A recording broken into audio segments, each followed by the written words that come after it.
Hi everyone, this week I decided to use my learning of visual and sketchnoting to articulate my answer to this question. As you can see, I have outlined the TPACK model. I think that understanding pedagogy and andragogy help you to figure out and deepen your understanding of the TPACK model. So the first thing I wanted to take a peek at was content. So content is the what. This is the knowledge you want to teach the students, whether they're adults or children. These are the desired learning outcomes that you want your learners to come away with. The second piece of the TPACK model then is pedagogy. And this is really the how. So this is how do you want to teach your learners? And this is where I think the importance is in understanding pedagogy and andragogy. So here I have a quote from Knowles from page 43. You can read that right there. And the big takeaway for me from this was that andragogy and pedagogy are not in competition with each other, but rather they're at opposite ends of a spectrum, and that the reality for your situation probably falls somewhere in the middle. For me, this was really mind-blowing because doing all of the readings and watching the videos this week, I feel like I approach my high school learners from a very andragogical point of view, giving them a lot of time to be self-directed and explore and hands-on learning. And so it was just really eye-opening to think of this as a spectrum versus a sort of us versus them mentality. So if I zoom out a little bit here, you can see that on either side, I sort of went through the major beliefs of each system. So on the pedagogy side here, it's the art and science of teaching kids. And so the first visual we have is depicting the fact that they're dependent learners, that someone else sort of determines what they learn. The idea in pedagogy is also that you transmit the learning to the students, so you use experts and textbooks to give the learning to the student. Society determines a lot of the time through curriculum and school boards and government what is taught to these students. And then the majority of what they learn here is used later in their lives. It's not immediately applicable, and they don't always see the immediate importance of the learning. So that's one end of the spectrum, which is pedagogy. The other end of the spectrum here is andragogy, and so this is the science and teaching of adults. And so in the first visual as compared to the first visual over here is the person asking what do they want to learn, right? This is a very self-directed process, figuring out what you want to learn versus someone telling you. The second visual here is saying that they have learned a lot from all of their experiences. And so experiences are really important in all of this.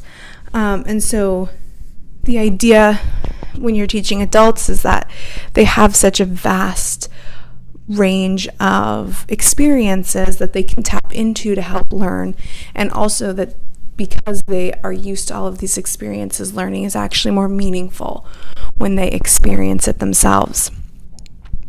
The next part of this is that their role in life will dictate what they learn. So instead of a curriculum or a school board or a government determining what they learn, it's actually their role in society. So what a chef would learn is going to be different than what a doctor would learn. There might be some overlap, but they're going to be different.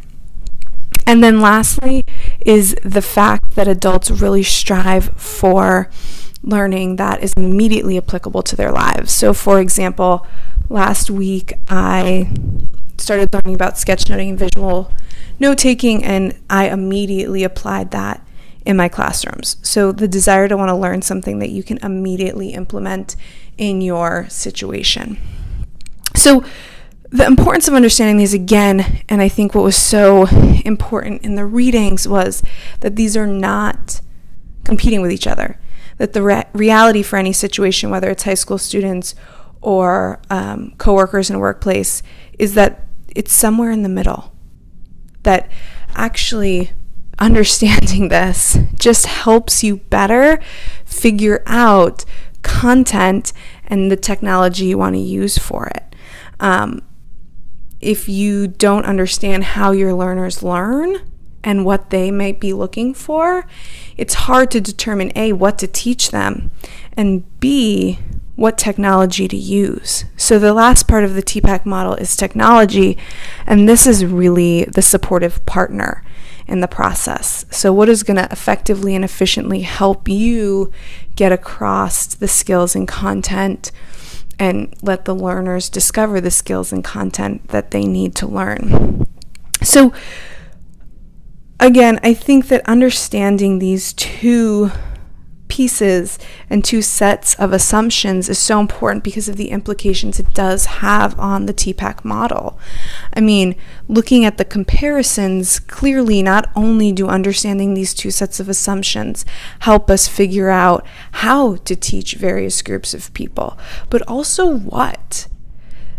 If you're going to allow your students to be more self-directed, your content is going to reflect that. If you're going to have your students start off more dependently, your content's going to reflect that. So there's this dependent relationship between these two parts of the TPACK model. However, content also will determine how. For example, if you're trying to show students a new app, you may model the app and then have them explore. Whereas if you are trying to expose them to a primary source, you may give them a reading. So again, the relationship works both ways, which is represented by the purple and the blue arrow. Regardless of where you fall on the spectrum, understanding the assumptions of how people learn is so important because it plays a vital role in effective education. Again, once you figure out your content and your how, you can pick an effective technological tool. And I think all three of these things work together to give learning purpose. And if you are clear and explicit in your planning of these three things, which requires you to understand the content, understand your learners through pedagogy and andragogy, and to pick an effective technological tool. If you can do that and be explicit, meaningful, and purposeful in that, then the learning is going to have purpose. And the purpose allows your learners to know what they're doing. And this point brings me to the last quote I have down here, which is, if people don't know why they're doing what they're doing, how can you expect them to be motivated to do so? So this comes from the reading by Pink, and in it, he is really trying to inspire learners and inspire people to remember that everyone wants to learn. And so I think by sort of deepening this TPACK model and understanding pedagogy and andragogy, you can really give your learning for whatever group you're working with meaning and purpose. And once you give that learning meaning and purpose, they'll be much more motivated. Thank you guys so much. Have a great day.